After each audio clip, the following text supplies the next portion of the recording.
안녕하십니까, 이송민 목사입니다. 오늘은 3월 11일 목요일 도대체 누구를 탓해야 하나 라는 제목으로 함께 은혜를 나누도록 하겠습니다.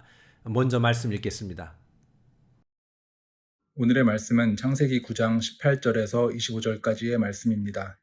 방주에서 나온 노아의 아들들은 셈과 함과 야벳이며 함은 가나안의 아버지라. 노아의 이 세 아들로부터 사람들이 온 땅에 퍼지니라. 노아가 농사를 시작하여 포도나무를 심었더니 포도주를 마시고 취하여 그 장막 안에서 벌거벗은지라.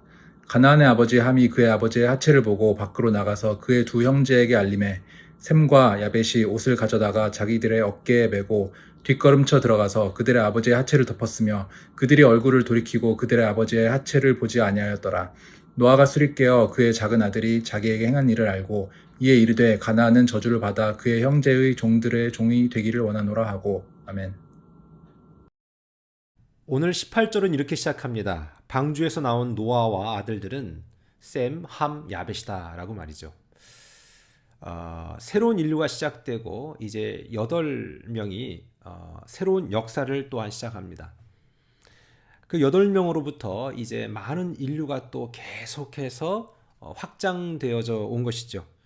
그래서 오늘 19절에 보니까 노아의 이 세 아들로부터 사람들이 온 땅에 퍼지니라 라고 얘기합니다. 여러분, 성경은요 어떻게 기록되는 거냐면 이렇게 다 기록하지 않아요. 우리가 드라마 한 편을 봐도 필요 없는 것들은 그냥 이렇게 스킵 지나가잖아요. 주인공이 뭐랄까요? 맨하탄을 간다고 칠 때 그 사람이 버스를 몇 번을 타고 가고 전철을 어떻게 갈아타고 가고 이런 것들을 다 기록하진 않아요. 그냥 목적, 그 드라마에서 무언가를 얘기할 것인가에 대한 그 목적을 이루는 그 씬만 넣는다는 것이죠. 성경도 마찬가지예요. 하나님의 뜻을 드러내기 위한 그 장면만 넣지. 그렇기 때문에 많은 경우 성경에 여러 가지 다양한 부분들이 생략되어 있는 경우가 많습니다. 19절만 봐도요, 우리 얘기할 수 있잖아요. 노아와 이 세 아들로부터 사람들이 다 두루 퍼졌다는 거예요. 그러면 그 아들들이 한 명, 두 명 날 때마다 그 이름이 나오지만 그 아들들만 낳은 게 아니에요. 다양한 자녀들을 낳은 것이죠.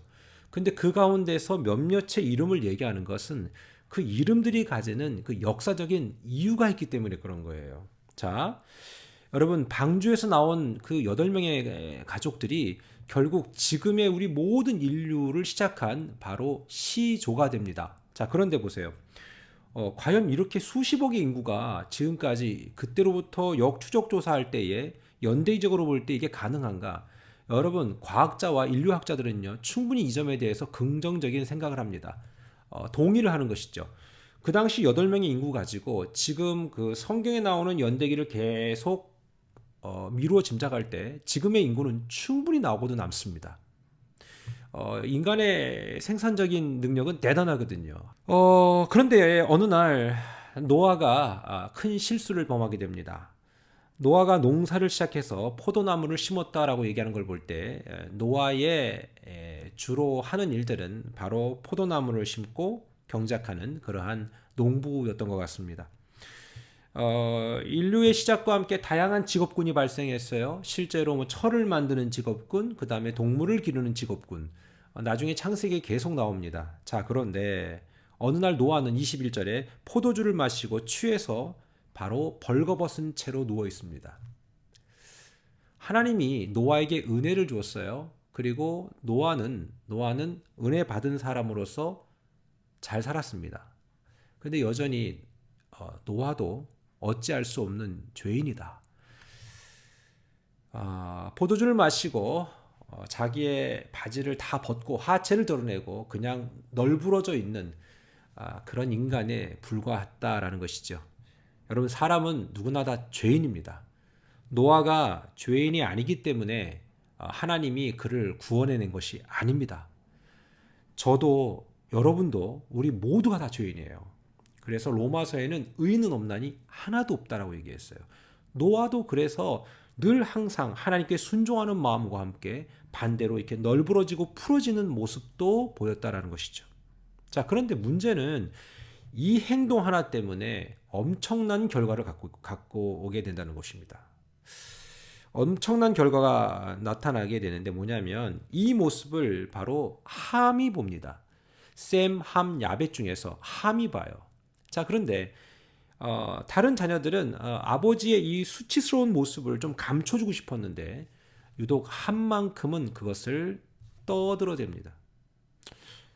여러분, 사람은 다 누구나 실수할 수 있어요. 그 다음에 어려운 일 당할 수 있어요.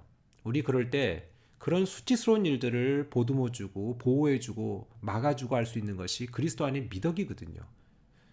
그런데 중요한 것은 함은 그렇게 안 했어요. 아버지가 막 대낮에 벌거벗고 말이죠. 바지 벗어 제끼고 이게 뭐 하는 짓입니까? 막 이렇게 얘기하는 거면서 그거를 떠들어댔다라는 것보다는 수근거렸어요. 뒤에서 몰래 얘기한 것이죠. 근데 참 재미난 것은요. 23절에 셈과 야벳은 옷을 가져다가 이렇게 뒷걸음질 쳐가지고 아버지의 하체를 가려줍니다. 그게 정상이죠. 그게 정상이죠. 근데 이제 술에 깨어서 24절에 노아가 술에 깨어서 이제 그 작은 아들이 한 얘기를 이제 듣게 됩니다. 근데 더 놀라운 건 노아가 화를 내요. 아니, 사실 오늘 제목이 도대체 누구를 탓해야 하나 이거잖아요. 노아가 잘못한 거예요. 예? 그렇게 널브러져 있고 술 먹고 막 그렇게 그거 아니잖아요. 그런데 문제는 그래도 아버지잖아요. 자녀들은 그 아버지의 수치를 가려줘야 돼요. 반대로 부모는 자녀의 수치를 가려주잖아요. 그런데 이 함은 안 그랬던 거예요. 그러니까 다짜고짜 일어나서 노아가 뭐라고 얘기하면 25절에 이에 이르되 가나안은 저주를 받아. 이 가나안이 누구냐면 함의 아들이거든요. 함의 아들을 저주해 버리는 거예요. 뭐 혹자는 이게 함의 아들 가나안은 이 함의 아들이라는 그 말이 뭐 누락된 거 아니냐라고 얘기하는데 뭐 그건 중요한 거 아닌 것 같아요. 중요한 거는 애꿎은 그 아들이 이제 이 모든 저주를 다 받아요. 너는 네 형제들 중에 종도의 종이 될 거야. 이렇게 얘기하죠. 이 말씀을 잘 깊이 묵상해 볼 때 첫 번째 실수는 노아가 했어요. 근데 그 실수를 좀 뭐랄까 가려주고 이해해주고 하는 그런 성숙함이 아들 셈, 함, 야벳 중에 함은 부족했던 거예요.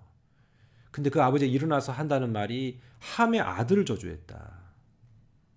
여러 가지 이유가 있지만 저는 오래전에 그런 설교를 했던 기억이 납니다. 함의 아들을 저주했다라기보다는 함의 저주가 곧 아들까지 내려갔다. 이것은 뭐 무슨 가게 흐르는 저주 이게 아니에요.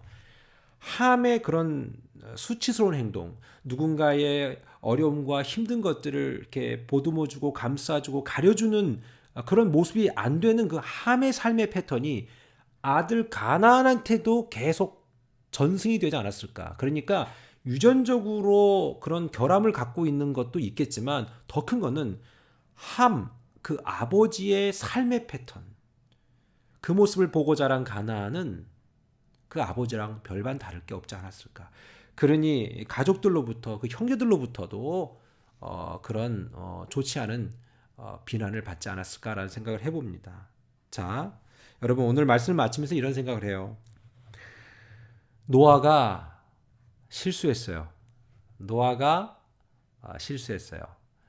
그런 모습을 보면서 하나님의 자녀인 우리들은 덮어주고 가려주는 거예요. 교회를 다니다가 어떤 사람들이 실수하면요, 가려주세요. 덮어주세요. 다 거기서 거기거든요. 말씀드렸잖아요. 세상엔 두 가지 죄인이 있다니까요. 예? 걸린 죄인과 안 걸린 죄인. 두 가지밖에 없어요.